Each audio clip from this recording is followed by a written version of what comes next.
Hey guys, this is Cam from today's iPhone.com. I'm making another guest appearance on Phone Dog because I have in my possession the new Samsung Galaxy Nexus. It's the latest pure Android experience and it could be possibly the greatest Android handset of all time. Before I get into the unboxing and the first impressions, I just want to give thanks to our friends at Best Buy. They often give us phones for the one-port bandit game for us to give away to you guys who take part. The great thing about Best Buy Mobile is when you walk in, you take a phone and you want to set up all your contacts, your calendars, email, etc. They can do that all in store for you so that you walk out working with your handset ready to go when you get home. But enough of that, let's just get straight into the unboxing. So here it is, this is the Galaxy Nexus in boxed form. I'm just going to take the lid off. I'll get through the unboxing as quick as I can, just so I can give you a quick overview of the device. Obviously there's the handset.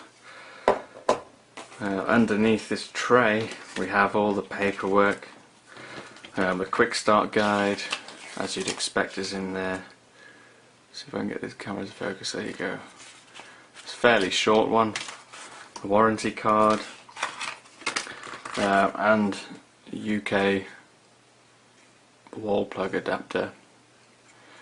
Neat little thing about this is that the middle earthing pin actually flips out. Flips back in again. Obviously that comes with the other two pins that are required to stick it into the wall. You also get the usual USB cable and a headset, which I believe comes with in-ear earbuds. You see, it actually looks quite cool. If I have to say so myself, a much classier look than what you get with the iPhone. And that's pretty much it. Obviously this is the GSM version of the Galaxy Nexus, but if I just get the handset over, peel the film off and switch it on, I'll let you see the startup animation. It's pretty neat.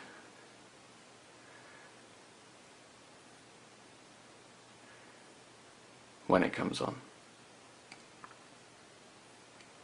As I said, this is the GSM version. You're going to get the CDMA version available on Verizon in the States. Currently in the UK, if you're interested, I got this from 3 Direct and it's actually unlocked out of the box, so you don't have to go get it unlocked if you want to use it on a different carrier in the UK.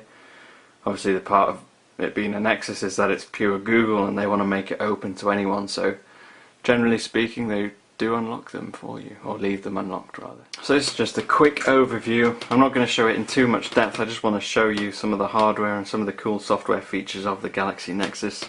If I just unlock it, I mean, the first thing you'll notice obviously is this huge display. The fact that the front is black and it's got this clear glass and there are no buttons, there are no distractions from that display. It's a 720 by 1280 pixel display and it's 4.65 inches, making it a pixel density of 316 pixels per inch.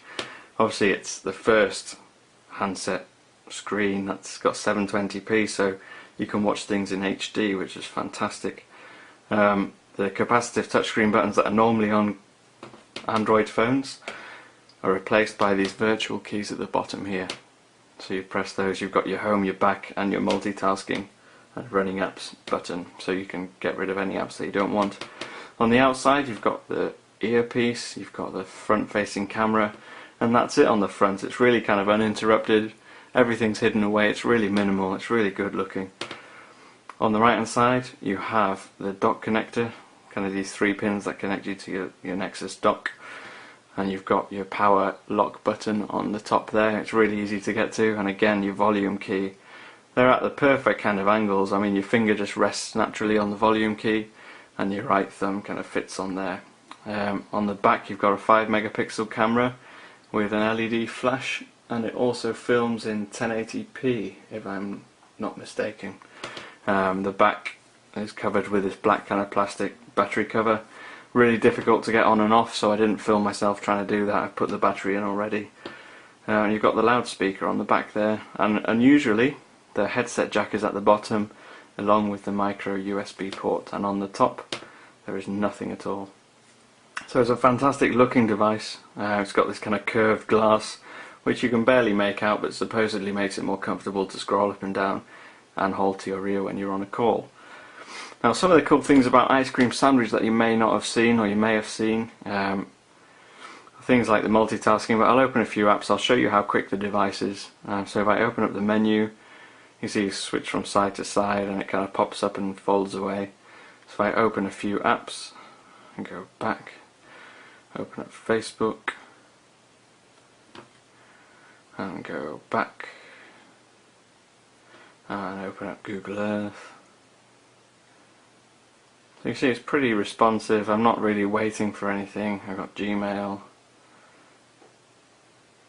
and let's say gallery and the browser.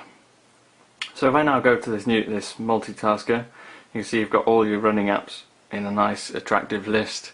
Instead of having to use one of those ugly task killers, you can just swipe it off the screen and it's there. I mean, it's really easy, it's really intuitive. I didn't have to read any manuals, you just know instinctively how to do it. Now if I can take a quick look at the browser, I was really impressed. I have loaded something up on here previously. Let's go to today's iPhone.com. You can see it shows the full site really clearly. Now, although the Super AMOLED display is based on Pentel technology, you're not going to notice any lack in sharpness. It's a really great screen. You can see even zooming in and out, it's quick on the browser as well. Let's go to phonedog.com. There we go. Just load it up. I'm just running on my carrier's 3G network here in the UK, and you can see it's pretty fast. You see Sydney there with her Amazon Kindle Fire review. Actually really jealous we don't get those in the UK. I'm not even sure if we're getting them at all, but we'll see. Hopefully we will. So there you can see the browser's really responsive when you pinch to zoom. There's no checkerboarding really. So go home. And one of the great things obviously is the design. It's one of the first Android operating systems or versions of the operating system that I've looked at and thought it doesn't feel like a beta software. And I know coming from an iPhone blog manager you think, yeah, you're a fanboy, what do you know? But I've tried a lot of Android phones and I've never liked them, and I don't know if it's just the subtleness of the new colours and the way that they've integrated this Google search bar in without making it a kind of standout Google search widget. I mean, it's a great looking software and I'm looking forward to getting to know it a little bit more. But that's it from me for now. If you want to follow me on Twitter, I'm at TIP_cam. Don't forget, we're going to have more coverage of this on phonedog.com, so keep it hooked on that site, and I'll see you later.